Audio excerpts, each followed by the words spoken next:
At 19 minutes past 2 here on 5AA, my guests in the studio, Sarah Game, One Nation MP in State Parliament's Upper House, and Professor Gary Wittert from the Adelaide Medical School at Adelaide University. And we're talking about men's health and men's mental health.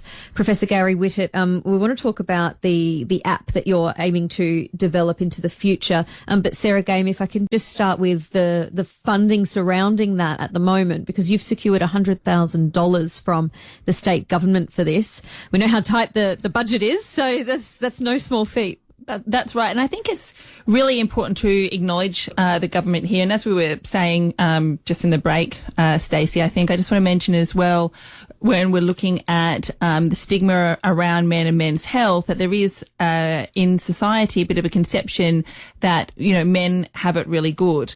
And I think we need to start questioning that, because men live less years of healthy life. Men die earlier than women. Men take their lives more and have a whole other range of vulnerabilities, die on the roads, more prone to addiction and so on. Yet men generally in the budget actually receive less money towards their health. So I was really grateful to see the Malinowskis government come through with this and dedicate this extra $100,000 towards men's health, which, by the way, will have wide-ranging ramifications, because if we can assist men in identifying earlier what's happening with them, and as we said, you can't separate physical health from mental health, this will flow on to reducing the ramping crisis and the crisis that we have in our emergency departments with late presentation from men. Well, yeah, we know we need to keep as many people out of EDs as possible, so it's purely there for people undergoing emergencies at the time.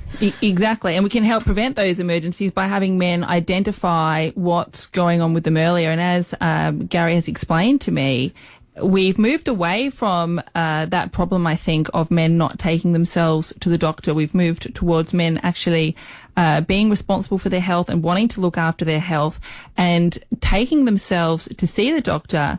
But because we've ended up with a relatively feminized medical system, they're not receiving the same effective care once they visited the GP. Gary can correct me in a moment if I phrase that wrong. But that's why I'm really hoping that this idea from Gary about ultimately developing an app is going to mean that men can screen themselves and get more effective care when they do go to the GP.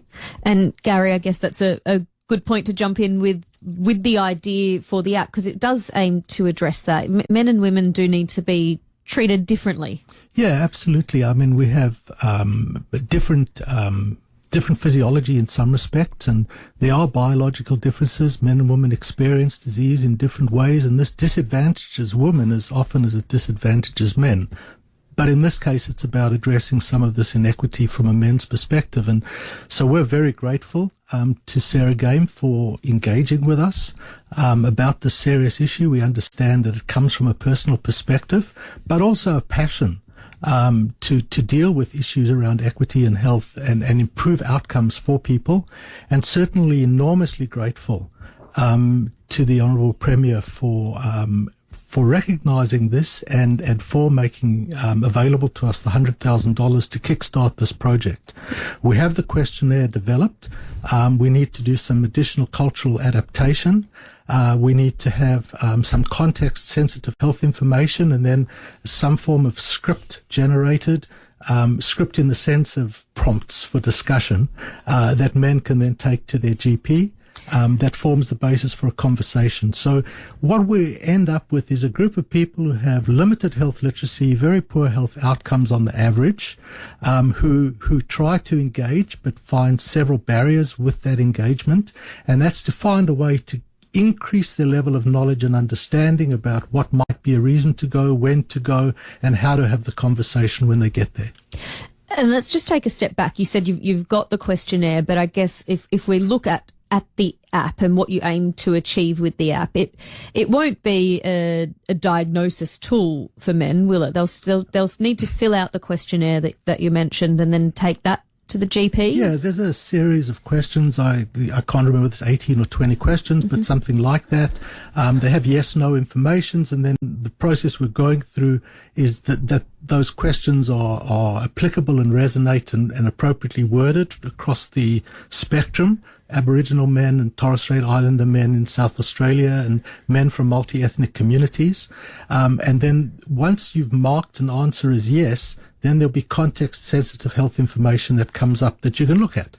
So if you say you've never had your blood pressure checked, then it would indicate to you why that might be important. So it's not a diagnostic tool and no attempt to be. It simply connects your knowledge of health issues with potential health issues, and then creates a tool for you to present with your general practitioner and have a better conversation with a more engaged patient. Because that's half the trouble when you go to a GP appointment at the moment, when you can finally get an appointment and get in to see a GP. When you get there, and I understand where they're coming from because they're busy, they're flat out, but you get in there and it's almost like, okay, what do you need? What do you need from me? Do you need a script? Do you need this? Do you need that? Okay. All right. Thank you. Off you go.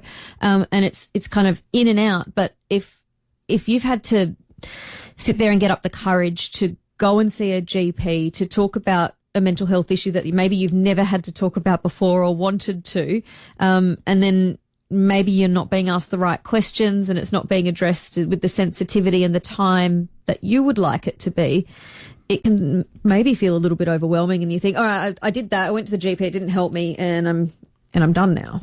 Yeah, look, I think there's a knowledge and understanding on both sides without any implied criticism to my GP colleagues, because this is very difficult. But someone might go to the GP, usually a man in his 50s or late 40s, overweight, miserable, struggling with alcohol, and the complaint is of sexual dysfunction. And so the prescription might be Viagra or measure a testosterone level, and then it's low, and then there's an inappropriate prescription of testosterone, and the actual issues, which may be multiple physical problems and an overlying depression, are not actually getting dealt with. And so the app will aim to improve that. It'll ask the questions that need to be asked before you go to a GP. And then when you get to the GP, you'll have already had a somewhat of a medical assessment in some ways that you can give to the GP, and the GP can say, all right, so you've already answered all of these questions. I can see what I might need to address. Yeah, and it's, there are people who go to the GP, they have a list of things that they want to talk about so they don't forget, and that's helpful. But if you don't know what to put on the list, then that's a problem. And so what this process will do is help you identify those things that need to be addressed. And there's no question men want to be healthier. They want to look after their families. They want to do the best they can at their jobs and for their friends and so on. There's no question about that. So if you get healthier men, you're going to get healthier families too. And you mentioned Indigenous men and men from different cultural backgrounds, so the app will be able to be adapted into different languages. An important component of the work is to ensure that what we come up with is applicable to multi-ethnic communities, but particularly for Aboriginal men. We will only have the capacity to do this for Kaurna men in South Australia in the first instance anyway. But we need to engage. We need to make sure that what we put together is appropriate and resonant to the men. We also need to be sure that there are services that are culturally appropriate for men to access, which we've identified as a barrier. But this is a group of people in the community who have 12 years of healthy life lost compared to every other group of men. That is tragic. It is. And cries out for some action to occur. And hopefully this will take us a little closer. Yeah. I don't know if it's getting too far ahead of myself, but do you have a rough timeline, or how long do you, how far away do you hope it is? Well, these things are always funding dependent. Yeah. If you've got an unlimited budget or $1 million, then you can move very quickly, because the key things is people to engage in these projects, and employing people is always expensive, and people have other priorities when they're helping you out and you're not being directly funded. So we'll get as much as we can. We're very fortunate we can get this far. We have been trying for quite a long time, so this has been sitting sort of in the back burner waiting for us to progress the project, and very grateful we can now. Yeah, well, you've got that extra $100,000 now, so hopefully that'll go some of the way to developing it. I know you said you're not a GP and you have knowledge of these situations. I just have a text here that I think is a really important one, and I'll let you answer it in whatever way you want to, Professor Gary Wittert. Hi, I have a male family member who's 27 and has bad social anxiety, I believe bordering depression. It's so very sad. He rarely leaves home, he's not working, and he won't seek any help, unfortunately. Do you have any ideas to help? And I guess that's where, sometimes when you are stuck in this cycle and if you can see someone who needs some help but you don't know how. No, I've see an extremely large number of young men referred to me for reasons that have nothing to do with social anxiety who turn out to have terrible and incapacitating social anxiety. Some of them have been going around getting investigated for palpitations or breathing problems and so on. This is a condition that's very easy to treat. There are medications that are extremely effective.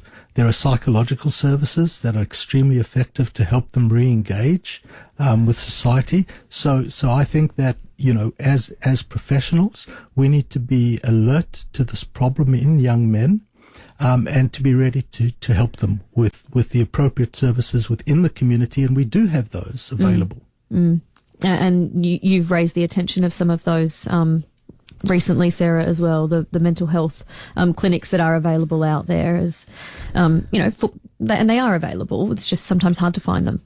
Exactly. It's increasing people's awareness because, as I understand through, again, my conversations with Gary, men might not already be in that mental health care system. They've had an event or change in their life, such as a job loss or a relationship breakdown, and they suddenly find themselves at a point of a mental health crisis. So they haven't always got those avenues to be referred on, and that's why I think men particularly need to know about those urgent mental health care centres that are 24/7, where they can just walk in and get the assistance that they need, like the one on Grenfell Street.